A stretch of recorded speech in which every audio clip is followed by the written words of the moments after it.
Anupama serial के ऐसे ही daily episode सबसे पहले देखने के लिए हमारे चैनल को सब्सक्राइब करें।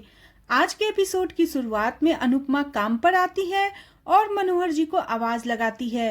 मनोहर जी टेबल के नीचे सफाई कर रहे होते हैं। अनुपमा हैरान होती है, उन्हें बाहर आने के लिए कहती है। मनोहर जी मुस्कुराकर कहते हैं, सफाई करते वक्त उन्हें अपनी कुछ खोई हुई चीजें मिल गई। फिर वह अनुपमा से कहते हैं कि बोर्ड पर आज का सुविचार लिख दो। अनुपमा जैसे ही लिखती है, मनोहर जी उसकी लिखावट की तारीफ करते हैं, उसे 2 कप चाय बनाने के लिए कहते हैं। दूसरी तरफ प्रार्थना किसी से फोन पर बात कर रही होती है और कहती है कि जब तक उसे रहने के लिए नई जगह न मिल जाए तब तक उसे वहां रहने दे। इसी बीच उसे चक्कर आता है और वह खुद को संभालती है। प्रार्थना सोचती है अब वह अंश को परेशान नहीं करना चाहती। वह जाने लगती है, लेकिन तभी उसे एहसास होता है कि कोई उसका पीछा कर रहा है। दूसरी तरफ मनोहर जी अपने स्टूडेंट को कुछ गोलियां देते हैं और उन्हें प्रैक्टिस करने के लिए कहते हैं।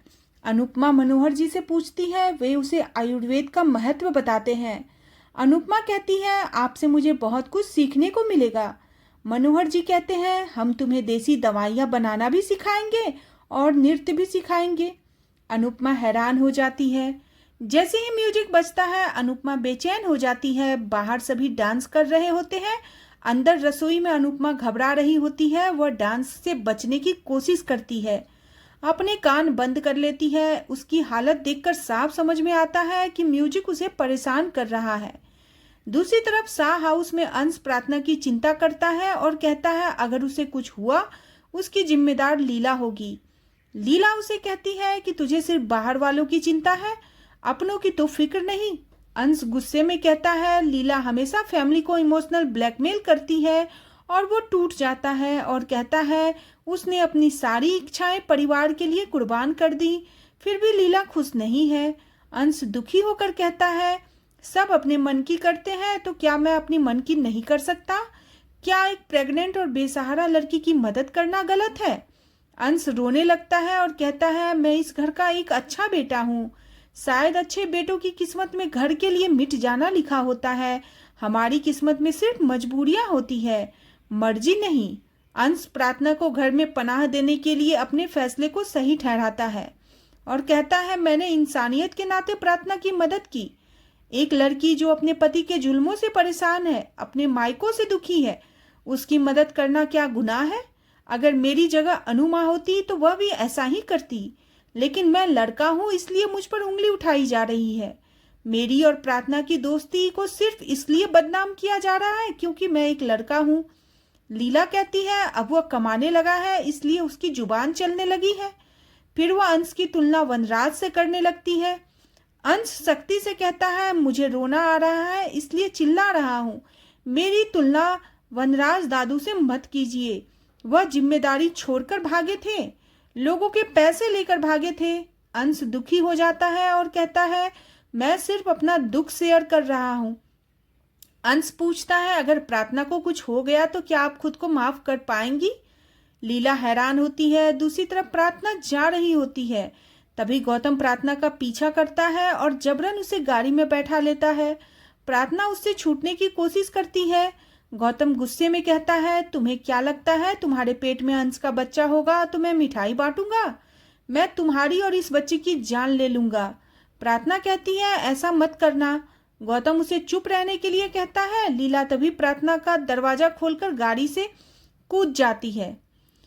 गौतम घबरा जाता है, वहां से भाग जाता है। प्रार्थना रोड पर गिर जाती है। दूसरी तरफ मनोहर जी अनुपमा को एक बॉक्स रखने के लिए कहते हैं। अनुपमा से बॉक्स गिर जाता है तो उसमें से घुंघरू भी नीचे गिर जाते हैं। अनुपमा उन्हें देखकर घबराती है, उसे अपना अतीत याद आता है। अनुपमा बॉक्स को रखती है। इसके बाद मनोहर जी अपने परिवार के बारे में बताते हैं, लेकिन अनुपमा समझ जाती है उनके बेटे उनसे ज्यादा बात नहीं करते हैं। इसलिए बीच में अनुपमा को पता चलता है कि मनोहर जी कभी अपने डांस की वजह से बहुत फेमस हुआ करते थे। मनोहर जी खुद कहते हैं, कभी वह बहुत मशहूर थे लेकिन अब वह बस एक टीचर बनकर रह गए हैं। अनुपमा उनकी हालत को देखकर सोचती है और बुरा लगता है अनुपमा को।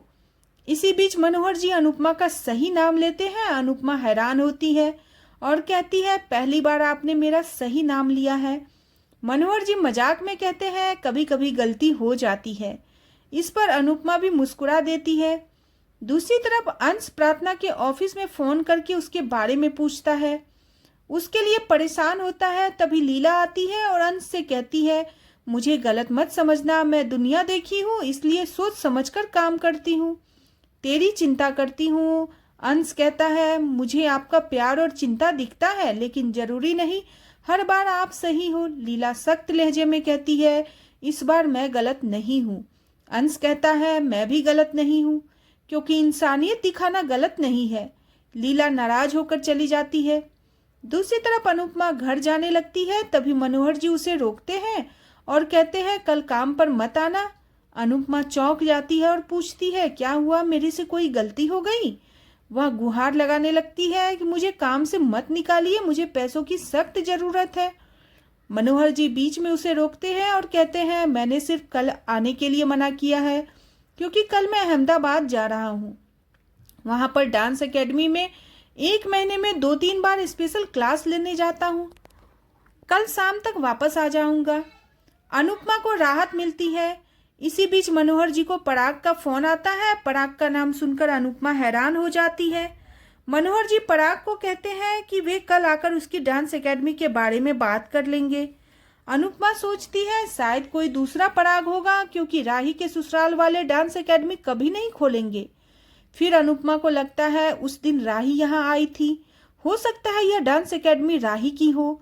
लेकिन तभी अनुपमा सोचती है राही शायद किसी दूसरे काम से आई होगी। दूसरी तरफ राही डांस की प्रैक्टिस कर रही होती है। तभी प्रेम आता है, उसे देखता है। राही डांस करते हुए प्रेम से टकरा जाती है। प्रेम कहता है, बहुत दिनों बाद तुम्हें डांस करते हुए देखा, जिस काम से तुम्हें खुशी मिलती है उससे कभी दूर मत होना। राही बताती है कि मनोहर जी मिलने से पहले प्रैक्टिस कर लेना चाहिए। इसी बीच वह अनुपमा जिक्र कर देती है अनुपमा का और बोलते बोलते रुक जाती है। प्रेम कहता है, मुझे लगता है मनोहर जी कहेंगे तुम्हें डांस सीखने की जरूरत ही नहीं, बल्कि तुम्हें तो डांस सिखाना चाहिए। राही कहती है, मुझे पता है मैं कितने पानी में हूँ, तुम चने की झाड़ पे मत चढ़ाओ मुझे। राही जाने लगती है और बताती है उसे भगवान के लिए भोग बनाना है। प्रेम कहता है, यह सब माँ और स्टाफ कर लेंगे, तुम सिर्फ वही करो जिससे तुम्हारे चेहरे पर खुशी आ रही है। राही कहती है, तुम जाओ ऑफिस के लिए देर हो रही है। प्रेम बताता है, आज मैं और काका बिजनेस मीटिंग के लिए अहमदाबाद से बाहर जा रहे हैं। राही पूछती है, कहाँ जा रहे हो? उसे शक होता है। वह पूछती है, क्या तुम मुंबई जा रहे हो? प्रेम हामी जताता है। राही घबरा जाती है। अनुपमा से मुलाकात को याद करती है। राही कहती है, क्या तुम्हारा वहां जाना जरूरी है? प्रेम पूछता है, तुम मुंबई के नाम से इतना घबरा क्यों रही हो? उस दिन भी वहां रुकने नहीं दिया, कुछ हुआ है क्या? राही घबराकर प्रेम को गले लगाती है और कहती है, तुम मीटिंग के बाद सीधा घर आ जाना, कहीं पर भी रुकना मत, कोई शॉपिंग मत करना। प्रेम भरोसा देता है, उसे शांत रहने के लिए कहता है। इसी के साथ आज का एपिसोड खत्म हो जाता है। अगले एपिसोड में देखने को मिलेगा कि अनुपमा एक घर में खाना बना रही होती है। उसी समय प्रेम और अनिल उस घर में आता है। अनुपमा घबरा जाती है, कहीं प्रेम उसके बनाए खाने का स्वाद न पहचान ले। प्रेम खाना चखते ही हैरान हो जाता है। आज का एपिसोड आपको कैसा लगा प्लीज कमेंट करें और बने रही सीरियल अनुपमा में नेक्स्ट एपिसोड के लिए चैनल को सब्सक्राइब करना बिल्कुल न भूलें।